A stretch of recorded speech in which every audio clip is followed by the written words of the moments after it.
Eric from IonCinema.com here for a special edition of Indie Sponge live from the Venice Film Festival.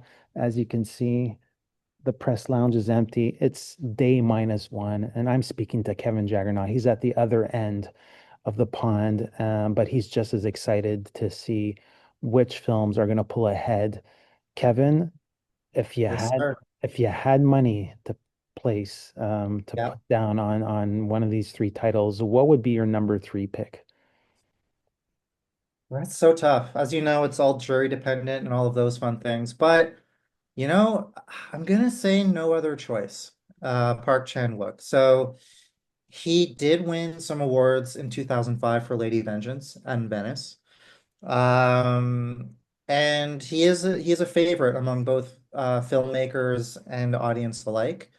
So I think if the film lives up to the sort of has the panache of like The Handmaiden or Decision to Leave, he could be walking away with the Golden Lion, which he's never won before either. So as far as I know, so uh, yeah, so that's my number three for sure.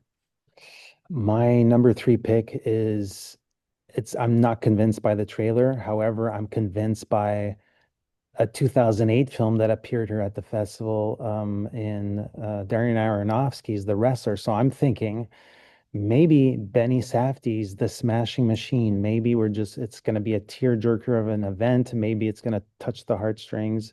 But yeah, it's featuring The Rock and yeah, it's there's going to be a lot of blood, sweat, tears, and flex muscles here. And who knows, it might be just an audience favorite. So or critic or yeah, the jury favorite. Yeah. Kevin, quickly, number two, what's your second pick? My number two, although this rarely happens. My number two is Yorgos Lanthimos Bugonia. He did win 2 years ago for Poor Things, and winning that close together, let alone two Golden Lions, is tough. But he's beloved by almost everybody. Emma Stone also beloved, and if she gives another wild performance, I could see this film being in contention for sure. So he'd be like the Ruben Östlund of Cannes. He would take over that Exactly. that role for the Lido. Yes. Yeah. Yeah. My prediction, if I had to put money on it, would be a Hungarian film, Laszlo Nemes's Orphan.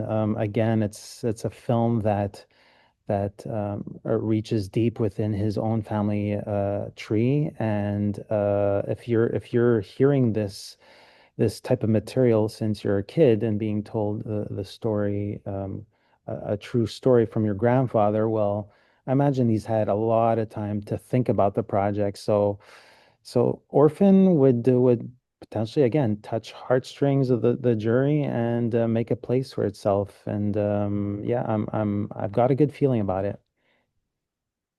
Okay. And I will say for my number one, you kind of, when you said it, you kind of convinced me and it pushed something else out of my head. The Smashing Machine could be up there. I mean, if Dwayne Johnson gives like the transformative performance that's been promised, if Benny Safdie's doing his Benny Safdie thing, it could be really special. So we'll see. Again, there's a lot, and it has the A24 thing behind it, so you never know.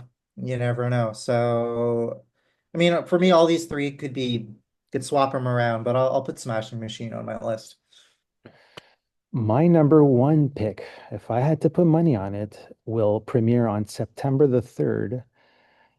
It's Kunter Ben Hani's The Voice of Hind Rajab. It's perhaps the film that was slightly off the radar in terms of the selections, the early prognostications, and essentially it follows the killing of Hind, a 5-year-old Palestinian girl who lived in the Gaza Strip and was Mm. killed by Israeli forces during the ongoing Israeli invasion of Gaza.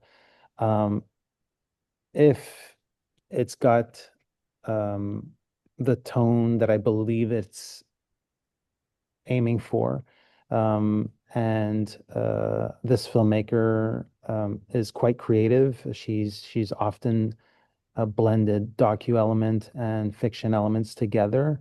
we could have something that unifies the jury and becomes a conversation piece that goes beyond cinema. So Mhm. my money is on this picture.